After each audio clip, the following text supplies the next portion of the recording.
ഏറ്റവും കൂടുതൽ സീരിയൽ നടനായിട്ട് അഭിനയിച്ചിട്ടുള്ള ഒരു വ്യക്തിയാണ് പി സി ജോർജ് സാർ. ഏത് ചാനലുകളിൽ രാത്രി ചർച്ചയ്ക്ക് വന്നു കഴിഞ്ഞാലും ഒരെണ്ണം ബാക്കി ഇട്ടിട്ടങ്ങ് പോകും. ഞാൻ ബാക്കി നാളെ വെളിപ്പെടുത്തും. അപ്പോൾ സീരിയൽ കാണാതിരിക്കുന്ന മാതിരിയാണ് നാളെ എന്താണ് പുറപ്പെടുന്നത് എന്നുള്ളത് കാത്തിരിക്കുകയാണ് ചെയ്യുന്നത്. ഇട്ടിട്ട് പോകും. ചീഫിപ്പാണ്. അപ്പം ആ മന്ത്രിസഭയിലുള്ള ആളും കൂടെയാണ്. അപ്പം തീർച്ചയായിട്ടും പ്രതീക്ഷ എല്ലാവർക്കും ഉണ്ടാവും, എന്തോ വെടി ഇപ്പോൾ ഇടാൻ പോവുകയാണ്, അടുത്ത ദിവസം വീണ്ടും ഒരു പോയിന്റ് പെട്ടിക്കും. അങ്ങനെ ഈ രീതിയിൽ ചാനലുകൾ തന്നെയാണ് പി സി ജോർജ് സാറിനെ വാർത്തകളിൽ കൂടെയും കൊണ്ടുവന്നിട്ടുള്ളത്, ആശയവാസ്യത്തിൽ കൂടെ കൊണ്ടുവന്നിട്ടുള്ളത്. ഇവർ കാർട്ടൂൺ വരയ്ക്കുന്നത് പോലെ തന്നെ പറയാത്ത പലതും അവർ പറയുമ്പം ചിരിച്ചെന്ന് പറഞ്ഞു കഴിഞ്ഞാൽ ഒരു സിനിമ കാണാൻ പോയി ചിരിക്കുന്നതിനേക്കാൾ ഇത് കേട്ട് ചിരിക്കാൻ കഴിയും. ഞാൻ വളരെയേറെ ഇഷ്ടപ്പെടുകയാണ് ഈ ആക്ഷേപ രാഷ്ട്രീയ ഹാസ്യം.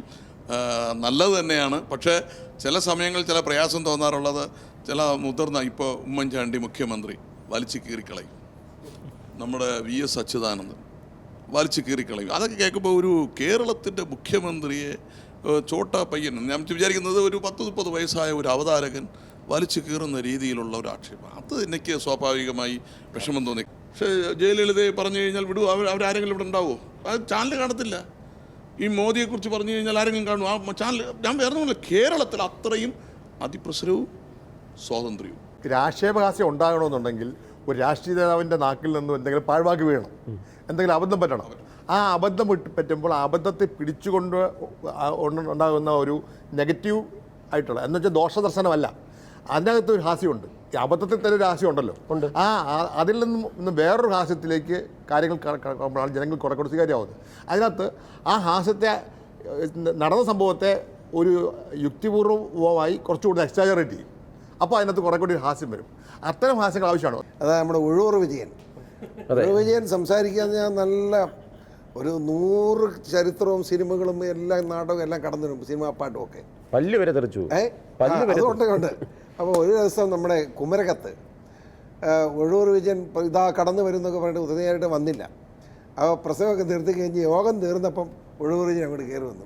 ഉടനെ ലോക്കൽ സെക്രട്ടറി ചാടിക്കറി, സുഹൃത്തുക്കളെ സഖാക്കളെ നമ്മുടെ ഉഴവൂർ വിജയൻ എത്തിയിട്ടുണ്ട്, ഉടൻ തന്നെ മിമിക്രി ആരംഭിക്കുന്നു. ആ സാമൂഹ്യ മാധ്യമങ്ങൾ ഫേസ്ബുക്കും വാട്സപ്പും. ഇപ്പോൾ ഫേസ്ബുക്കിൽ അങ്ങനെ ധാരാളം നർമ്മം വരാറുണ്ട്, ആക്ഷേപഹാസ്യം. ചില ആളുകളെ വളരെ മോശമാണ്. ഉദാഹരണത്തിന് ഇലക്ഷൻ കാലത്ത് ഇപ്പം മുദ്രാവാക്യങ്ങൾ വന്നു. അപ്പോഴത്തേക്കൊണ്ട് എൻ്റെ ഭാര്യ ഗർഭിണിയല്ല, ഞാൻ വളരെ ദുഃഖിതനാണ് എന്നൊരു ഭർത്താവ് പറയുമ്പോൾ LDF വരും, എല്ലാം ശരിയാവും. ഇതുപോലെ ധാരാളം, ഞാൻ ഒരു ഉദാഹരണം പറഞ്ഞല്ലോ, ധാരാളം നർമ്മമുള്ളതുകൊണ്ട്. അതേസമയം വാട്സപ്പിലുള്ള പല പ്രയോഗങ്ങളും അശ്ലീലം അല്ലെങ്കിൽ ദേവാർത്ഥ പ്രയോഗങ്ങൾ വളരെ വൾഗറായി തോന്നുന്ന തരത്തിലുള്ള ധാരാളം പ്രതികരണമുണ്ട്. അപ്പോൾ യഥാർത്ഥത്തിൽ ചെറുപ്പക്കാർ ആകർഷിക്കുക എങ്ങനെയാണ്. അപ്പം ഈ ചാനലുകൾ അങ്ങനെ ചെറിയൊരു പൊരുത്തക്കേടൊക്കെ ചിലപ്പോൾ ഉണ്ടെങ്കിൽ, പക്ഷേ നമ്മുടെ ഈ മൂത്രപ്പുര സാഹിത്യം എന്ന് പറഞ്ഞ പോലെ എന്തെങ്കിലും എഴുതി വെച്ചാൽ അത് പ്രചരിപ്പിക്കുക. ഇപ്പോൾ ഇത്തരം വികലമായ ചില സൃഷ്ടികൾ രാഷ്ട്രീയത്തിൻ്റെ പേരിൽ വ്യാപകമായി വാട്സപ്പിൽ പ്രചരിക്കുന്നുണ്ട്. ഈ സാമൂഹ്യ മാധ്യമങ്ങളിൽ നമ്മുടെ ജനാധിപത്യവൽക്കരണത്തിൻ്റെയും സ്വാതന്ത്ര്യബോധത്തിൻ്റെയും പ്രതീകം എന്ന് കാണുന്ന സാധനങ്ങളിലൊക്കെ ജനങ്ങളായ ചിലർ കാട്ടുന്ന കോപ്രായങ്ങൾക്ക് വലിയ പബ്ലിസിറ്റി കിട്ടുന്നുണ്ട്. സ്വാഭാവികമായിട്ടും ഒരു തമാശ ഒക്കെ വേണ്ടേ നമ്മുടെ രാഷ്ട്രീയത്തിൽ? ഇങ്ങനെ വേണ്ടേ?